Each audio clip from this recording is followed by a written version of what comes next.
Hi parents and students. JEE journey పూర్తయిన తర్వాత అంటే JEE mains JEE advanced result వచ్చిన తర్వాత ప్రతి పేరెంట్కి ప్రతి స్టూడెంట్కి వచ్చేటువంటి అతి ముఖ్యమైనటువంటి ప్రశ్న, నాకు వస్తున్న ర్యాంక్కి నాకు అనుకున్న బ్రాంచ్ నాకు అనుకున్న చోట రావట్లేదు, కానీ నాకు కావలసిన ఐఐటిలో లేదా ఎన్ఐటిలో నాకు కావలసిన బ్రాంచ్ రావట్లేదు, కానీ వేరే బ్రాంచ్ వస్తుంది. మరి ఇప్పుడు ఇక్కడ ఇన్స్టిట్యూట్కి ప్రిఫరెన్స్ ఇవ్వాలా, బ్రాంచ్కి ప్రిఫరెన్స్ ఇవ్వాలా అనేటువంటి ప్రశ్నకి సమాధానాన్ని ఈ వీడియో పూర్తిగా ఇస్తుంది. ఒక 4 సంవత్సరాలు పూర్తయిన తర్వాత అంటే ఈ విధంగా డెసిషన్ తీసుకొని కొంతమంది బ్రాంచ్కి ప్రిఫరెన్స్ ఇచ్చి తీసుకున్నటువంటి వాళ్ళు, కొంతమంది ఇన్స్టిట్యూట్కి ప్రిఫరెన్స్ ఇచ్చి తీసుకున్నటువంటి వాళ్ళు 4 సంవత్సరాల ప్రయాణం తర్వాత వాళ్ళకి మొదట ఉన్నటువంటి ఆలోచనలు ఎలా ఉన్నాయి, వాస్తవంలో ఫైనల్గా వాళ్ళకి రిజల్ట్ ఎట్లా వచ్చింది, వాళ్ళు హ్యాపీగా ఉన్నారా లేదా ఎవరు హ్యాపీగా ఉన్నారు అనేటువంటి దాన్ని సవివరంగా అనేక మంది పిల్లల నుంచి సర్వే తీసుకొని రీసెర్చ్ చేసి మీకు ఇస్తున్నటువంటి వీడియో. ఇక్కడ ఫ్యాక్ట్స్ ఏమిటంటే ఐఐటి బొంబాయిలో చేసినటువంటి ఒక సర్వేలో 2014 నుంచి 2018 మధ్యలో 60% of the students, particularly civils కానివ్వండి, మెటలర్జీ కానివ్వండి, chemical engineering, engineering physics, material science, ఇట్లాంటి ఇంజనీరింగ్ గ్రూప్స్కి సంబంధించినటువంటి students 60% of students non core jobs అంటే particularly IT, computer based jobs, non core jobs అంటే ఐటీ, కంప్యూటర్ సైన్స్, ఇంజనీరింగ్కి సంబంధించినటువంటి జాబ్స్కి షిఫ్ట్ అవడం జరిగింది. అలాగే 2024లో వచ్చినటువంటి ఒక సర్వేలో ఓవరాల్గా ఐఐటీస్లో around close to 90% of the students, particularly ఈ బ్రాంచెస్కి సంబంధించినటువంటి వాళ్ళు నాన్ కోర్ జాబ్స్ అంటే ఐటీ, కంప్యూటర్ బేస్డ్ జాబ్స్కి షిఫ్ట్ అవుతున్నారు అనేటువంటివి వాస్తవం. కానీ ఇక్కడ ఉదాహరణకు చూస్తే గూగుల్ సిఇఓ ఆయన మెటలర్జీ నుంచి దీనికి రావడం జరిగింది. అలాగే ఆనంద్ కృష్ణన్ ఐబిఎం సిఇఓ ఆయన కూడా ఎలక్ట్రికల్ ఇంజనీరింగ్ నుంచి ఐటీకి షిఫ్ట్ అవ్వడం జరిగింది. తర్వాత లీడర్షిప్ రోల్స్ ఇవన్నీ కూడా యాడ్ అవ్వడం జరిగింది. అంటే ఇది అతి సాధారణంగా ఎక్కువ మంది విషయంలో ఐటీ జాబ్స్కి రావటం జరుగుతుంది. అది మెటలర్జీ తీసుకున్నా, సివిల్స్ తీసుకున్నా, ఇంజనీరింగ్ ఫిజిక్స్ తీసుకున్నా, మెటీరియల్ సైన్స్ తీసుకున్నా ఇది జరుగుతుంది.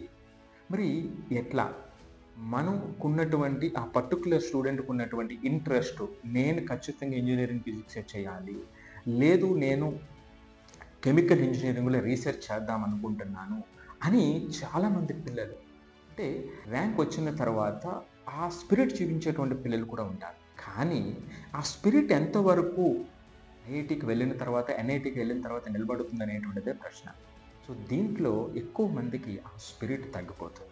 ఎందుకు తగ్గిపోతుంది అంటే, ఇప్పుడు సిఎస్సికి సంబంధించి, ఐటీకి సంబంధించినటువంటి పిల్లలు వాళ్ళ యొక్క కోరు, వాళ్ళ యొక్క జాబ్ రిలేటెడ్ యొక్క వర్క్ ఒకటే కాబట్టి వాళ్ళ యొక్క ఫంక్షనింగ్ ఐఐటికి వెళ్ళిన తర్వాత ఈజీ అనిపిస్తుంది. వీళ్ళ యొక్క కోర్ వేరే, మరలా ఐటీకి సంబంధించినటువంటివి నేర్చుకోవాలనుకునేటప్పుడు ఆ సెల్ఫ్ డిసిప్లిన్ లేనటువంటి పిల్లలంతా కూడా 3-4 సంవత్సరాలు వేస్ట్ చేసి లాస్ట్ 6 మంత్స్లోనే కళ్ళు తెరిచి, సో నేను దాంట్లోకి వెళ్ళాలి కాబట్టి మరలా అప్పుడు కోడింగ్ నేర్చుకుందాము లేదా ఈ జాబ్స్కి సంబంధించినటువంటి స్కిల్స్ నేర్చుకుందాం అనుకునేటువంటి వాళ్ళు కొంతమంది ఉంటారు.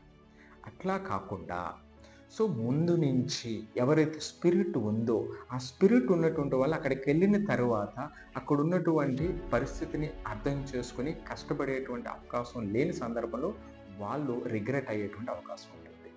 సో ఎందుకు ఇలా జరుగుతుందని అనుకునేటప్పుడు మన యొక్క పాత్ క్లియర్గా నువ్వు డిఫైన్ చేసుకోగలిగినట్లయితే నీ యొక్క లైఫ్ యొక్క జర్నీలో ఈ యొక్క ఇంపార్టెంట్ ఫేజ్ ఏదైతే ఉందో అది సరైనటువంటి రిజల్ట్స్ ఇస్తుంది. ఎట్లా?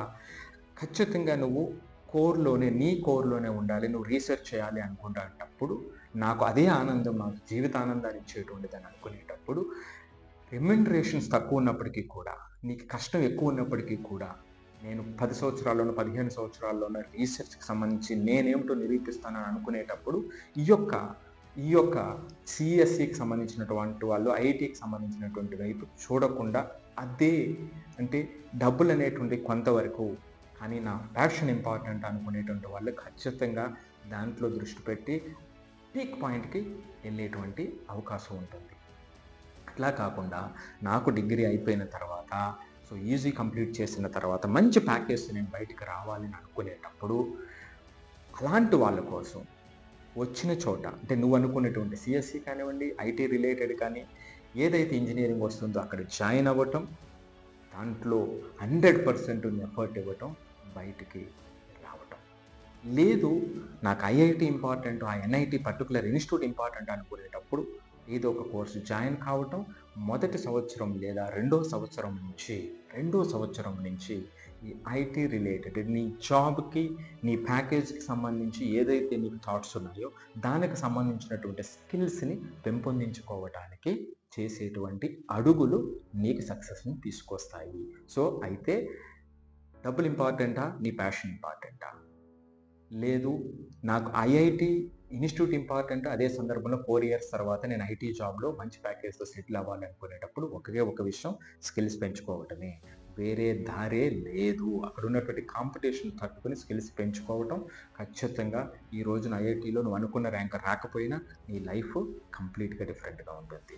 చాలామంది పిల్లలు అక్కడికి వెళ్ళిన తర్వాత ప్లాట్ఫామ్స్ లైక్ హ్యాకర్ ర్యాంక్ అని, లీడ్ కోడ్ అని ఇలాంటి డిఫరెంట్ ప్లాట్ఫామ్స్ యూజ్ చేసి వాళ్ళు కోడింగ్ స్కిల్స్ని పెంచుకొని డిఫరెంట్ గ్రూప్స్ అయినప్పటికీ కూడా సిఎస్సి ఐటీకి సంబంధించిన వాళ్ళని కూడా క్రాస్ చేసి మంచి మంచి ప్యాకేజీలు సంపాదించినటువంటి పిల్లలు అనేక మంది ఉన్నారు.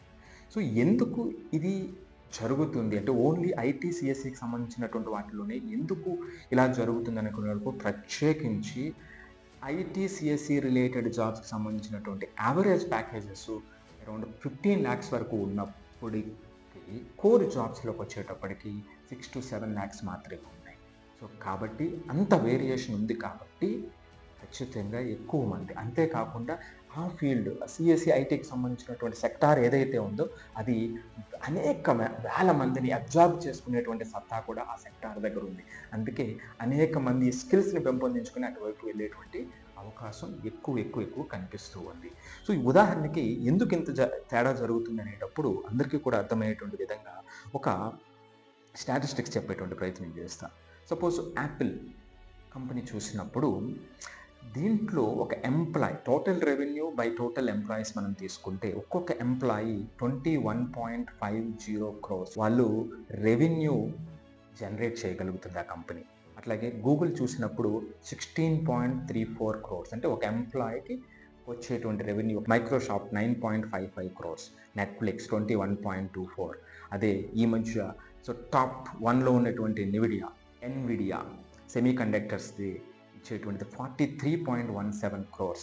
సో కానీ కోర్కి వచ్చేటప్పుడు సివిల్ ఇంజనీరింగ్లో చూసినప్పుడు చాలా వరకు సపోజ్ అదే మెకానికల్ ఇంజనీరింగ్లో చూసినప్పుడు సిమెన్స్ తీసుకున్నట్లయితే ఒక ఎంప్లాయీకి రెవెన్యూ 2.15 crores అనే యావరేజ్. జనరల్ ఎలక్ట్రిక్ తీసుకుంటే 3.87 crores.